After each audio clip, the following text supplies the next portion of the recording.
Hi everyone, my name's Andrew. I'm the director of the gym. I just wanted to offer up some advice on handstands because handstands are fun and they're cool and they're actually physically not that taxing on the body when you learn them right, but it takes a little more strength to learn it. But then once you've got it, it's pretty easy to repeat. I think the biggest challenge of the handstand is feeling safe while you're learning it.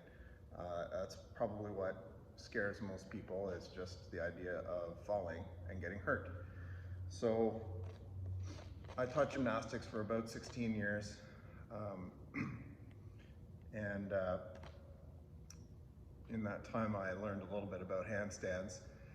So I'm going to share with you a method of learning handstands that I feel would be very safe if you're careful about it and don't do anything silly. So the first step of doing a handstand, of course, is to be able to have straight arms. I know this seems kind of obvious. You put your hands on the floor and they're straight, you know, like this. Sure, my arms are straight, but if I want them to be straight so that they're not gonna bend and I'm not gonna get tired as quickly and they're gonna feel like tree trunks, then what I need to do is I need to lock them.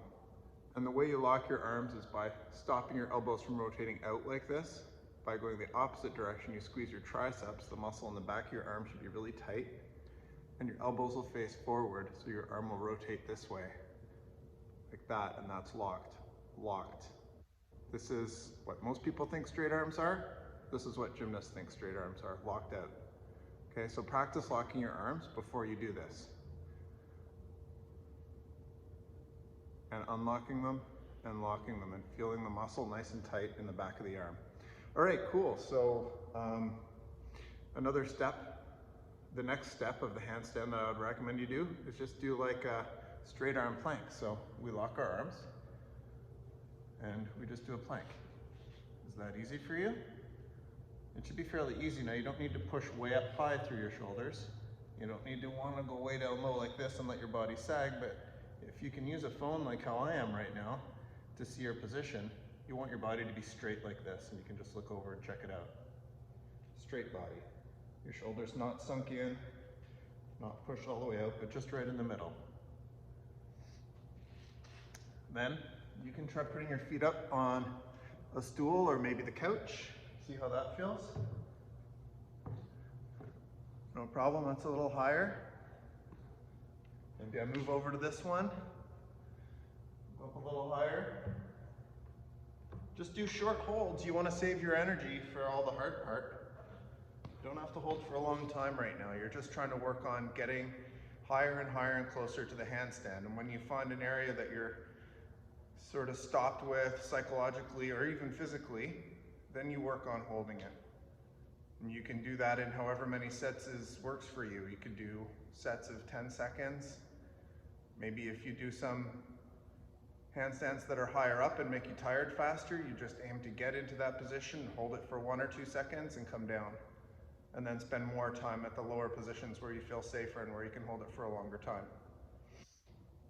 Once you're able to get yourself above horizontal, like this is just above horizontal, it's good if you can be on something with some depth, like this thing has some depth to it. So I'm gonna put my feet at the very back, which means I have to walk my hands in a bit, and it starts to get awkward if you have to get this other foot up there.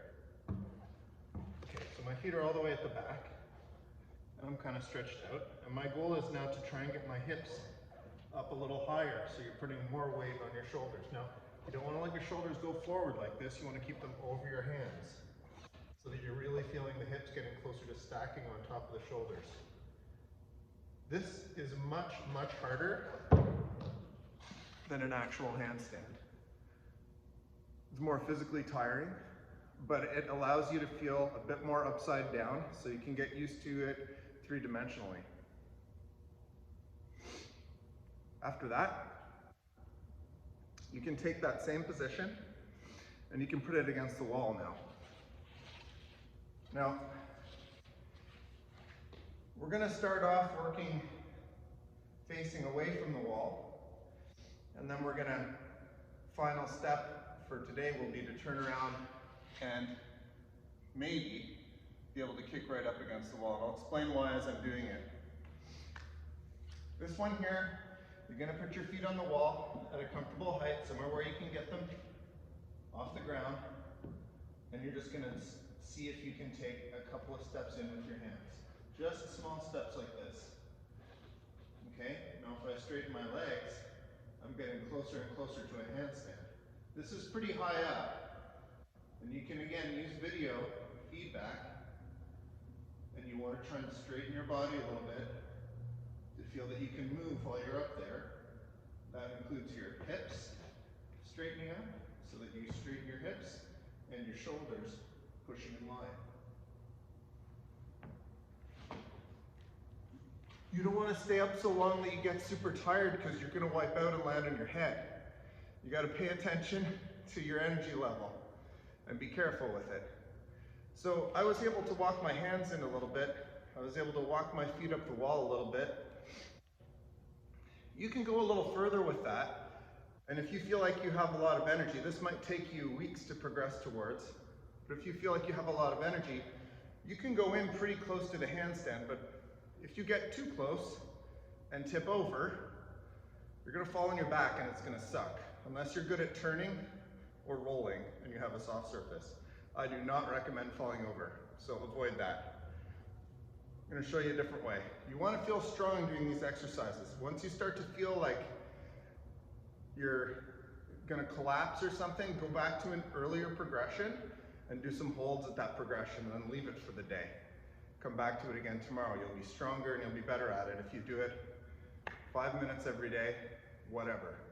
A couple minutes in handstand every day. It's really fun and it leads to some cool stuff. Once we're strong in this walking our feet up against the wall from facing out, we're gonna try something.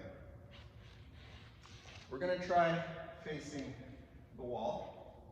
We're gonna put our hands a couple inches away from the wall. What we're gonna do is we're gonna try and kick and touch this foot to the wall. All right, so we're gonna try and touch it to the wall.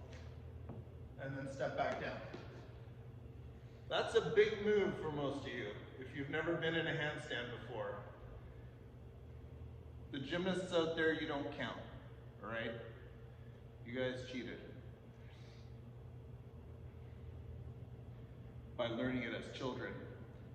Anyways, we're gonna continue here. We're gonna do that again. We're gonna kick up and we're gonna see if we can kind of stop there with that one foot against the wall.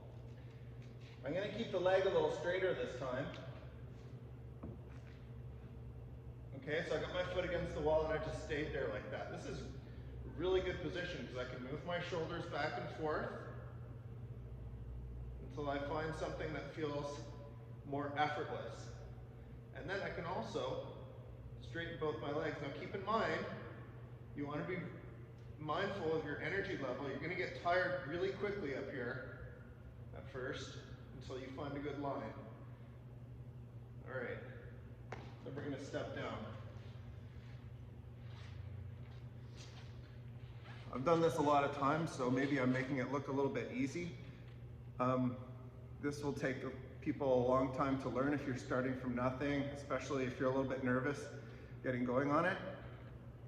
I'm just gonna do one more of those and I'm gonna show how to find balance now. Those of you that wanna be able to do a free handstand, this is really only leading us up to handstands against the wall where you can kind of be upside down in a handstand and work on your balance point.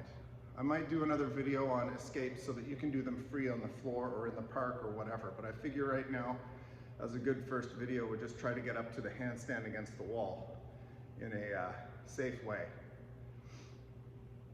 And the safety around this is really avoiding falling over and avoiding being in a handstand for so long that you collapse. Okay, you have to leave enough energy to get down. Don't push it too hard. It gets ugly. Okay, I'm gonna do another one against the wall. You're gonna see now, my hands are out from the wall a couple of inches. And when my feet are against the wall, I have to be a little bit curved, a bit arched, right? To be able to reach the wall with my feet.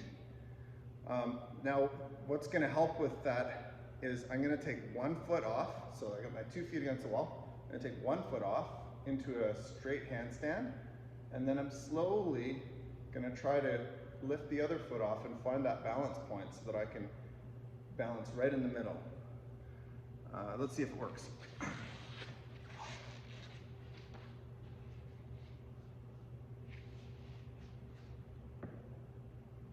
So both feet are up, and I'm bringing one foot off the wall, and I'm just holding it here. I don't know if you can tell, but my other foot is just sort of trembling at the wall right now, so I'm not really leaning on it very much. I'm starting to activate through my fingertips and try to find that point where my feet come off the wall, and if I fall down, I fall down. I step down, it's not a big deal. This is, that's how you learn the balance point for a handstand. Well, this is probably closer than you wanted to see me, but that's it for now. Ask questions, try it, and post pictures and videos of yourself doing it, because we have a challenge coming up. Thanks.